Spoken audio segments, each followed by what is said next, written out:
Park street Acropolis মলের পর বড়বাজারের Mehta building B ব্লকে আগুন লাগে। 2 সপ্তাহের মধ্যে কলকাতায় মোট 4টি বড় অগ্নিসংযোগের ঘটনা ঘটে। কলকাতার বড় বিল্ডিংগুলোতে কেন বারবার আগুন লাগছে সেটাই এখন প্রশ্ন।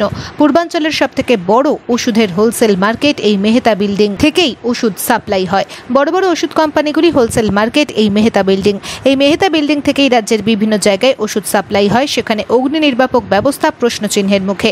মঙ্গলবার বিকেল 4:30 নাগাদ বড়বাজারের ঘিঞ্জি এলাকায় মেহতা বিল্ডিংয়ে ব্লক বি এর 3rd ফ্লোরে একটি ওষুধের গোডাউনে আগুন লাগে। ঘটনাস্থলে প্রথমে দমকলের 4টি ইঞ্জিন এসে পৌঁছয়। আগুন নিয়ন্ত্রণে আনতে বেশ খানিকটা বেগ পেতে হয়।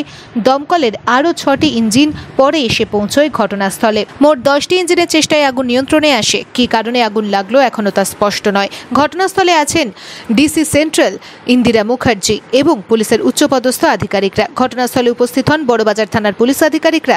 এছাড়াও দমকলের উচ্চপদস্থ আধিকারিকরা উপস্থিত ছিলেন ডিভিশনাল ফায়ার অফিসার তরুণ কুমার দত্ত। ঘটনাস্থল পরিদর্শন করেছেন দমকল মন্ত্রী সুজিত বসু। এলাকা ঘিঞ্জি এলাকা হওয়ায় আগুন নিয়ন্ত্রণে নিয়ে আসতে দমকল আধিকারিকদের বেশ কিছুটা বেগ পেতে হয়। দমকলের সঙ্গে কলকাতা পুলিশের ডিজাস্টার ম্যানেজমেন্ট টিম ও ঘটনাস্থলে এসে পৌঁছয়। আগুন নিয়ন্ত্রণে এসে গেলেও এখনো পর্যন্ত বেশ কিছু জায়গায় পকেট ফায়ার রয়েছে। এলাকা কালো ধোঁয়ায় ছেয়ে গিয়েছে।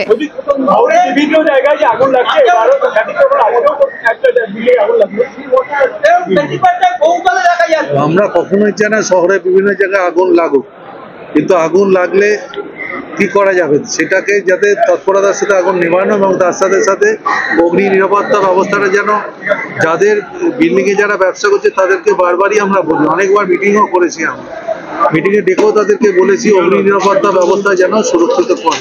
এই সমস্ত জায়গায় দীর্ঘদিন ধরে ব্যবসায়ীরা ব্যবসা করে, আমরা কারোর ব্যবসা বন্ধ করে দিতে চাইছি না, কিন্তু যারা ব্যবসা করছেন তারা যেন ঠিকভাবে ব্যবসাটা করে। এটা বারবার ডিপার্টমেন্ট থেকেও বলা হচ্ছে, আমরা অ্যাওয়ারনেসের জন্য ক্যাম্পও করছি, মক ড্রিলও আমরা করি না তা না।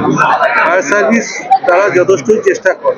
কিন্তু একটা কথা আমি পরিষ্কার বলবো যে সবাই যেন সচেতনতাটা অবলম্বন করে। আমাদের মার্কেটে যথেষ্ট জলের সাপ্লাই ছিল এবং আমাদের জল দিয়েই প্রাথমিক কাজ আমরা শুরু করেছি। পরবর্তীতে আমরা পরবর্তী সাহায্য নিয়েছি।